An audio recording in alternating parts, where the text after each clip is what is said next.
इस यीशु ने इंट्रोड्यूस किया, जैसे फर्स्ट नबी ने यीशु का परिचय दिया, वैसे यीशु ने तीसरे नबी का परिचय दिया।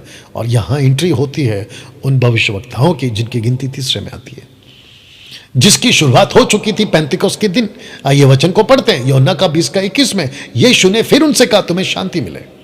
जैसे पिता ने भेजा है, जैसे पिता ने मुझे भेजा है, वैसे ही मैं तुम्हें भेजता हूं। तो पिता ने यीशु को कैसे भेजा? नबी बनाकर। यीशु कैसे भेजेगा तीसरे प्रॉफिट को? इनको कैसे भेजेगा? नबी बनाकर। और कौन सी आत्मा? याद आया पौलुस, माफ करना, मूसा क्या कहता है? भला होता, जोशुआ को कहता है भला होता कि सारी की सारी प्रजा नबी होती और सबके अंदर वही आत्मा होता। और यीशु भी यही कह रहा है। यह कहकर उसने उन पर फूका और उनसे कहा, पवित्र आत्मा लो। तो एक नबी को क्या चाहिए? पवित्र आत्मा।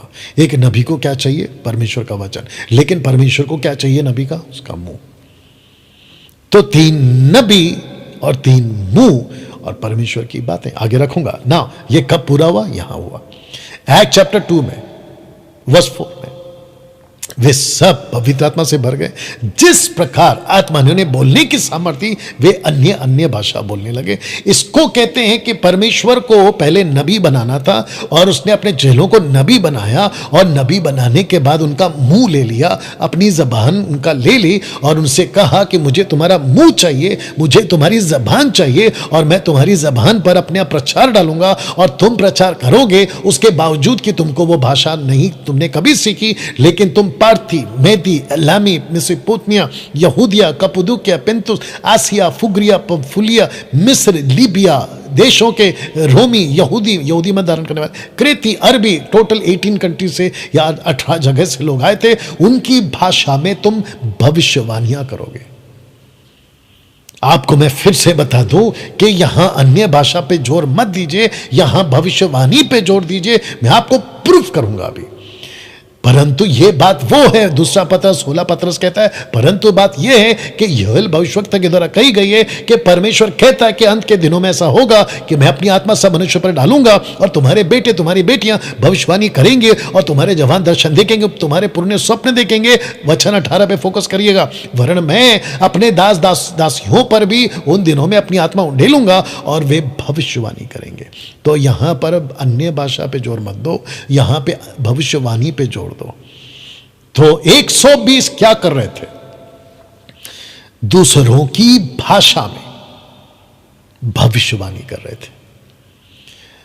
पेंटिकॉस्टल पास्टरों, कैरिस्मेटिक पास्टरों, इंडिपेंडेंट चर्च के पास्टरों और विश्व के वो सो कॉल्ड जिब्रिश के पास्टरों, अपनी स्टडी को दुरुस्त करो, अपनी स्टडी को ठीक करो, अपनी नॉलेज को ठीक करो।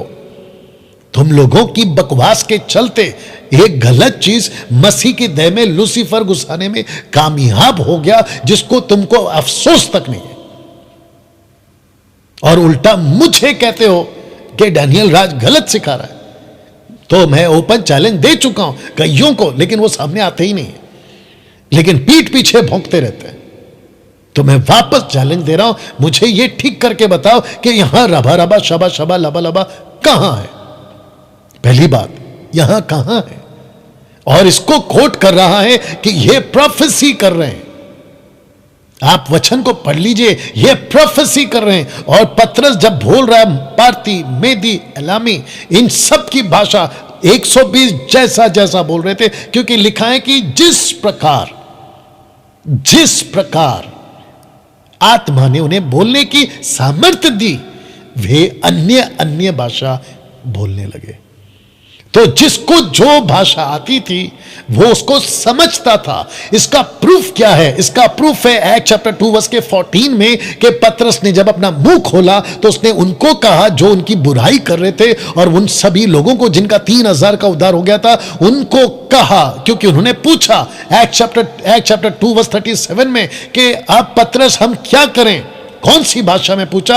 यही भाषा में पूछा जो पतरस ने कभी नहीं बोली थी। तब पतरस 38 में कहता है कि मन फिराओ, और भी बातों से उनको कहा टेढ़ी जातियों से बचे रहो, उनको सिखाता रहा। कौन सी भाषा में? उनकी भाषा में। तो इसका मतलब क्या हुआ ये वचनों से कि पतरस जब बोल रहा था तो ऐसा नहीं है कि वो नहीं समझ रहा था, क्योंकि इन लोगों ने गलत टीचिंग दे दी कि पतरस जो बोल रहा है नहीं समझता। बाइबल प्रूफ कर देती है कि पतरस जो बोल रहा था पतरस खुद समझ रहा था। ऐसी बकवास की टीचिंग कहां से लाते हैं आप लोग? और ऐसी बकवास की टीचिंग दे देकर आप कलीसिया के लोगों को उल्लू कैसे बना रहे हो? और ऐसी भाषा और ऐसा दान जो पवित्र आत्मा ने पेंतिकोस्त के दिन दिया था, यहां पर इसी दान की बात कर रहा है पौलुस 1 कुरिन्थियों 14:2 में कि पतरस को समझ आ रही थी, तो वैसे ही तुम भी जब बोलो तो तुमको भी समझ आए। यही तो वो कह रहा था कि क्योंकि जब तुम बोलते, क्योंकि इंग्लिश में लिखा है देयरफॉर, क्योंकि जब तुम बोलते हो तो तुम्हारी कोई नहीं समझता, तुम तो परमेश्वर से बात करने वाले ठहर जाओगे, क्योंकि उसको कोई नहीं समझता। तुम तो रहस्य से बोल रहे हो, इट्स अ मिस्ट्री। यही तो उसने कहा। तो बोलने वाला भी समझे, सुनने वाला भी समझे, और ये जो दोनों बोलवा समझ रहे हैं वो ऐसी भाषा होनी चाहिए जो तीसरा व्यक्ति पूरी दुनिया में कहीं ना कहीं उस भाषा को उसकी मातृभाषा समझकर बोलता होगा। ये है कॉन्सेप्ट, ये है सही शिक्षा, ये है राइट टीचिंग। लेकिन उठा के डाल दिया। और तुम इतने मजबूती से उसको इसलिए सही कह रहे हो, मुझे इसलिए गलत कह रहे हो क्योंकि 200-300 सालों से विलियम सी मॉर की वजह से आप लोगों को लगता है कि यस। और जब उसने शुरू किया था ना, तो उस वक्त के चर्च के लोगों ने उसको रोका था, लेकिन रोकने में कामयाब नहीं रहे। गलत चीजें पौलुस कहता है इनके वचन ऐसे हैं, 2 तिमोथी चैप्टर 2 वर्स 15, 16, 17, ये ऐसे वचन हैं जो सड़े घाव की तरह फैलते हैं, सड़े घाव की तरफ फैलते हैं। और शिबू थॉमस, तुमने क्या कहा था अपने स्टेटमेंट में? तुमने कहा था कि तब कोई रोक नहीं सके, अब भी नहीं रोकेंगे। अरे बिल्कुल सही कहा भाई, सड़े घाव वाले वचन को कौन रोक सकता है? सड़े घाव की तरह पौलुस ने खुद कहता है कि यह ऐसा वचन है जो फैलता जाएगा। यीशु ने भी तो कहा ना कि भेड़िया आएगा और अपने अपना चाल चलेगा, इसको कौन रोक सकता है? यही तो बात है। तो दोस्तों, इस वचन के हिसाब से वो अन्य भाषा नहीं बोल रहे थे, वो भविष्यवाणी कर रहे थे। क्यों?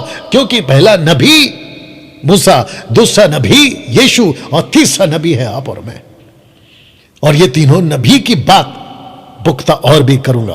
तो जिसके चलते 1 कुरिन्थियों 14:1 आ गया। प्रेम का अनुकरण करो, आत्मिक वरदानों के भी धुन में रहो, विशेष करके यह कि भविष्यवाणी करो। भविष्यवाणी की नौबत क्यों आ गई? मैं ये चित्र को रखकर समझा देता हूं। भविष्यवाणी की नौबत इसलिए आ गई क्योंकि पूरे दुनिया में फैलना था, यीशु का सुसमाचार सारी दुनिया में फैलाना था, और तभी लिखित में बाइबल नहीं थी, और ऐसा कोई पेपर वर्क, ऐसी कोई प्रिंटिंग मशीन, ऐसा कोई जरिया नहीं था कि फैल जाए। टेक्नोलॉजी आज बढ़ी है, मोबाइल आज 15-20 साल पहले आया है, उसके पहले नहीं था ना मोबाइल। आपका ये जो लैंग्वेज है ना, डेटा टाइप का, ये नहीं था ना। वैसे ही उन दिनों में ऐसा कोई साधन नहीं था, और ऐसा कोई इंटरप्रेटर नहीं था, और ऐसी कोई ट्रांसपोर्ट नहीं थी, माध्यम नहीं था कि लोगों तक जल्दी से फैले। आज रॉकेट है, हेलीकॉप्टर है, प्लेन्स हैं, पता नहीं क्या क्या साधन है। दुनिया के एक कोने से दूसरे कोने में आप एक दिन में पहुंच सकते हैं।